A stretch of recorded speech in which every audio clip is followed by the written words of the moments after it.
times are so close around here.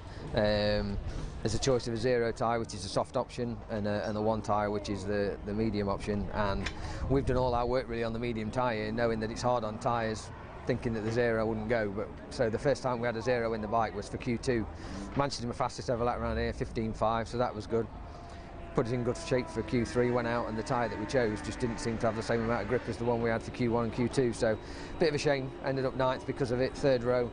I was hoping we could get top 5, so 1st or 2nd row, but we can still do something from there, I'm sure. It's not a track where I've had the best of luck in the past. I've finished 5 races out of the last 12 here, not necessarily through any fault of my own, just things haven't gone my way.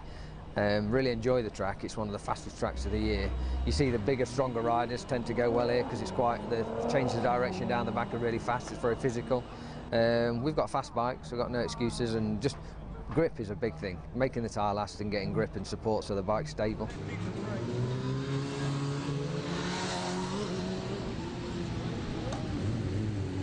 He's pacing, I think he was 2nd in Q1, 4th in Q2. And to be fair, the pace fell away in Q3. There was an issue with rear tyre grip, and not one that we consistently get or have had this weekend. So I know that his real pace on a race tyre will be good, and knowing Chris's stalker starts, I think he'll swallow a row up straight off when the lights go out. So we're hoping that he can still achieve some great results here. Podium's possible here for Chris. He'll have to ride very well to do that, but I think as a package, has not probably shown too well in Q3. I think we've got the ability to be at the front and to race in front of the cameras.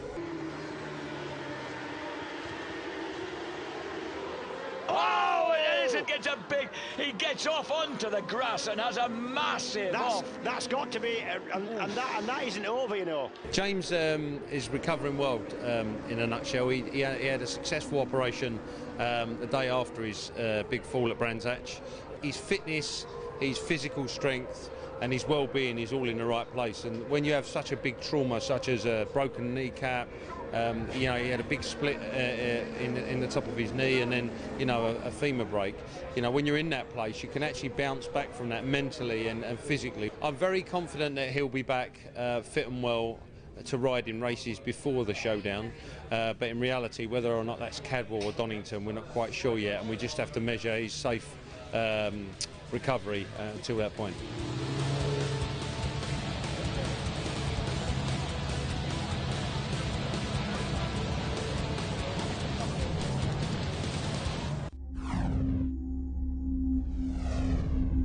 What a racing prospect, 20 laps ahead of him as Kuba Smuts. No, he doesn't get the start, he gets an awful start. Oh no, Kuba gets sucked back into the pack straight away.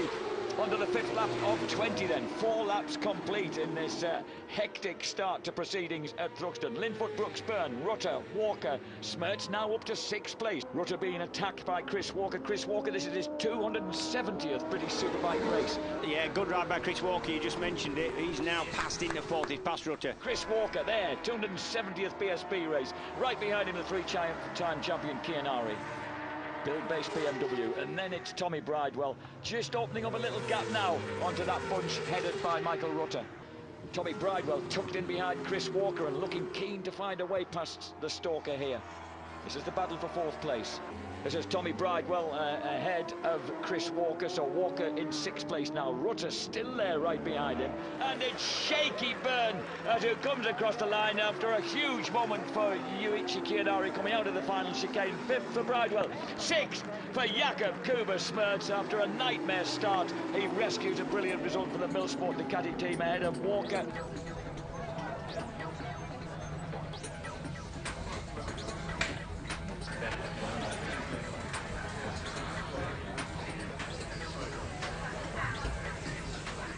What's the biggest nightmare you have over a race weekend? Is it when one of the bikes gets smashed up? Yeah, that's obviously, you never want any incidents involving your own riders, let alone other riders. And a lot of the times it can be out of your own hands. So, yeah, we come to score points, and that's what we have to do consistently to be running at the front, and we need to make the showdown. So, any sort of incident on the bike, even a mechanical, is not good.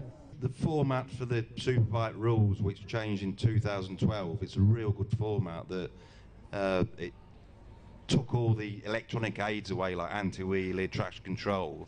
So a lot of it is down to the rider's skill.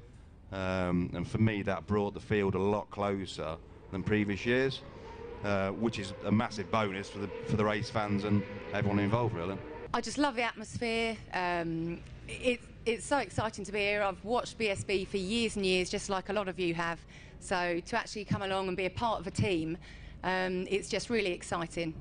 And as I say, the people are great, the atmosphere is great, and it's just good to be part of something like this. One of the things I do normally say is that on behalf of our, many of you are here either as sponsors or suppliers or supporters, or their guests. So I just want to say thank you very much for coming. Really appreciate you coming along today. I hope later on in the day or throughout the day you're going to be entertained well and you're going to see some great racing. So enjoy the rest of the day.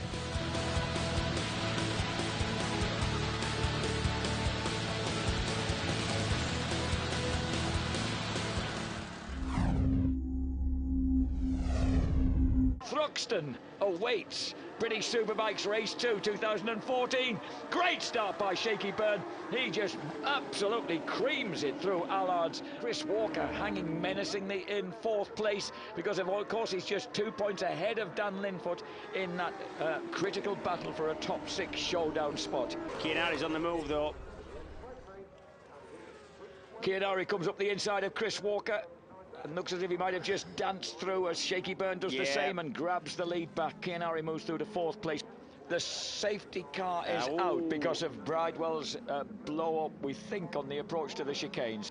So there's a long line of oil from Tommy Bridewell's Yamaha. The red flag has gone out here at Thruxton, and that presumably, James Whittam, will be a complete rerun of race 2. 15 laps ahead of them, and another brilliant start by Shaky Byrne. How well has he got those starts together? Chianari tries to go the long way around the outside. Walker gets underneath Josh Brooks, and Nexa's 3rd place. So Josh does not get the start that he wants. The 2 Kawasaki's, 3 Kawasaki's running at the front.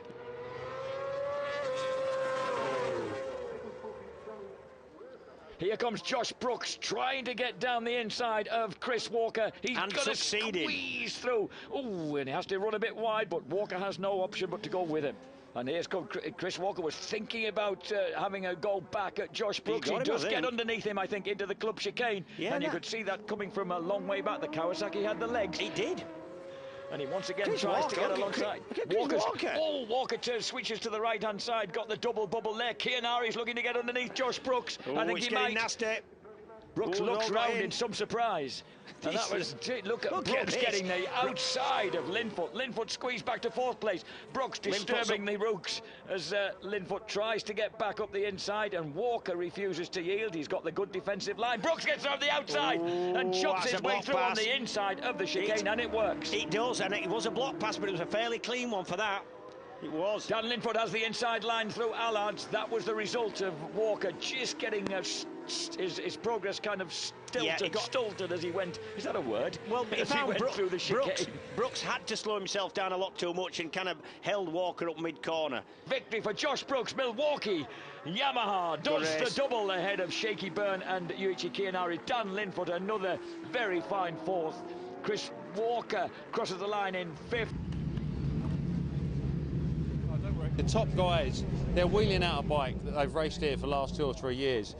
We've probably got our bike to the best possible place right at the end of the weekend, and no doubt I feel quite confident if we would go out for race 3 now, we'd have better form again. So it's a story of that, really. What tends to happen is when you turn up at a circuit like this, you haven't raced before, it's the top teams are always going to stretch you, and that's what they've done, and it is that little bit that we're looking for. Important part, we should be back near the front and scrapping out and defending our showdown position. Everybody's been having a bit of good and bad luck. We've had our bad luck, and fingers crossed we won't get too much more. You know, I think there's 3 or 4 guys capable of getting those last 5 or 6, the 5th or 6th spot in the showdown, and I'm one of them. But it's not a foregone conclusion, so we've got to dig in and try hard and get the most out of the next few races.